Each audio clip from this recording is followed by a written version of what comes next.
इस देश में लगातार जो दलित पिछड़े समाज के नेता हैं वो कह रहे हैं कि इस देश में गिनती होनी चाहिए, जातीय जनगणना होनी चाहिए। बिहार में शुरू हो चुकी है, क्या यूपी में होनी चाहिए? लगता है गिनती होगी? होनी चाहिए सर, बिल्कुल होनी चाहिए जनगणना। जनगणना बहुत पहले की हुई है, इतने दिनों में ओबीसी में बहुत लोग बढ़े होंगे। जनगणना बिल्कुल होनी चाहिए। आज हमारे साथ इतना अन्याय हो रहा है, ये हम लोग की 6800 की लिस्ट देख लीजिए आप। पहले तो योगी जी के कहने पे ये लिस्ट दी गई, उसमें अधिकारियों के सिग्नेचर रहे और कोर्ट में खड़े होकर सरकारी वकील पैरवी करे, उसके बाद भी हमारी लिस्ट रद्द कर दी गई है। तो ये हम लोगों के साथ अन्याय हो रहा है, तो जनगणना बिल्कुल होनी चाहिए सर। और हम आपके माध्यम से सर इतना कहना चाह रहे हैं कि सरकार डबल बेंच जाए, हम लोगों की पैरवी करे और क्या कहते हैं, हम लोगों की ये नियुक्ति दे, हम लोग की लिस्ट बहाल कराए। सरकार में तो सरकार सबके साथ, सभी समाज के साथ, नारा भी है बीजेपी का कि सबका साथ, सबका विकास, सबका विश्वास, तो सभी समाज को लेकर साथ चल रही है। लेकिन यहाँ पर तो ओबीसी एससी समाज के लोग बैठे हुए हैं, तो न्याय लगता हो रहा है? जो बात है उनका सबका विश्वास हो रहा है, सबका साथ? सर हम सबसे पहले आप ही से सवाल करेंगे, आप जैसे पत्रकार हैं आप लोग, तो आप लोग भी देख रहे होंगे कितना हमारे यूपी में न्याय हो रहा है। उसके लिए आप कई वैकेंसियां देख लीजिए, 68,500 देख लीजिए, वो भी इन विसंगतियों के चक्कर में बहुत चर्चे में रही है। 69,000 शिक्षक भर्ती देख लीजिए, 2018 की वैकेंसी है, केवल आरक्षण विसंगति के चक्कर में इतने दिनों से हाईलाइट रही है। ये प्रदेश की सबसे बड़ी वैकेंसी है अब तक की, और उसके सबसे बड़े गवाह हम लोग हैं, सबूत हम लोग हैं कि आज हम लोग इतने दिनों से मारे मारे फिर रहे हैं, सड़कों पर लाठी खा रहे हैं, जहाँ भी जा रहे हैं वहाँ कुत्तों की भांति भगाए जा रहे हैं। तो कहाँ न्याय है सर, कहाँ न्याय किया जा रहा है? 2 से 2.5 साल हो गए, आगे क्या करेंगे फिर आप लोग? ऐसे ही लखनऊ में बैठना है?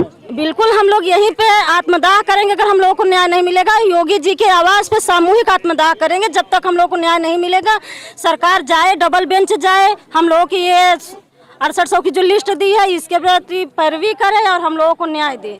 संदीप सिंह जिसे जो शिक्षा मंत्री हैं, या केशव प्रसाद मौर्य हैं, उप मुख्यमंत्री हैं, ओबीसी समाज से आते हैं, कुछ अपील करना चाहती हैं उनसे आप? जी सर, अभी हम लोग शिक्षा मंत्री आवास पे सुबह गए थे, तो शिक्षा मंत्री जी अपने आवास पे ही थे, लेकिन प्रशासन के द्वारा हम लोगों को बरगलाया गया कि नहीं है, वो बाहर गए हैं। हम लोग वहाँ बैठे रहे लगातार, शिक्षा मंत्री पीछे से निकल लिए। हम लोग बहुत कोशिश किए मिलने के, लेकिन शिक्षा मंत्री मिले नहीं। हमारे समाज के ये हो के भी हम लोगों के साथ न्याय नहीं दिला रहे हैं, चाहे वो उप मुख्यमंत्री केशव प्रसाद मौर्य हो, चाहे संदीप शिक्षा मंत्री हो, सब ये केवल अपना देख रहे हैं, अपना फायदा देख रहे हैं, अपने समाज का नहीं दे।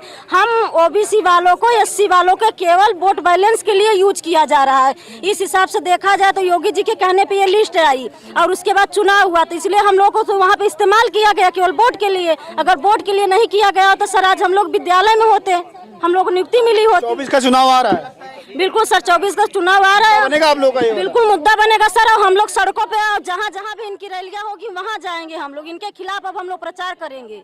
ये हम 85% पे 15% सवाल राज्य नहीं कर सकते हैं। अब हम ओबीसी जागरूक है, एससी जागरूक है, बिल्कुल नहीं करने देंगे और अपना अधिकार लेके रहेंगे। जब तक नहीं देंगे अधिकार, हम यही सड़कों पे तांडव करेंगे। आपने एक बहुत बड़ी बात कही है कि 85 और 15 की बात आपने छेड़ दी है। मैं बता दूं कि आज मान्यवर काशीराम जी की जयंती भी है। वो भी जब राजनीति करते थे, लकीर खींच के राजनीति करते थे। वो भी 15 और 85 की बात करते थे, और 15-85 की बात करने के बाद वो सत्ता में वापसी की थी उन्होंने। तो आज उनकी जयंती है और आप लोग यहाँ पर बैठ के आंदोलन कर रहे हैं, सरकार से न्याय की उम्मीद कर रहे हैं। उम्मीद है कि कुछ उम्मीद होगा, न्याय होगा? बिल्कुल, योगी जी एक बार जैसे हम लोगों की बात सुने थे और लिस्ट दिलवाए थे, वैसे ही आज हम उसी उम्मीद से आए हैं कि योगी महाराज हम लोगों के न्याय करेंगे, अपने अधिकारियों को निर्देशित करेंगे, अपनी तरफ से डबल बेंच भेजेंगे वकील हम लोग को न्याय दिलाने के। गिनती होनी चाहिए? जी सर, बिल्कुल गिनती होनी चाहिए।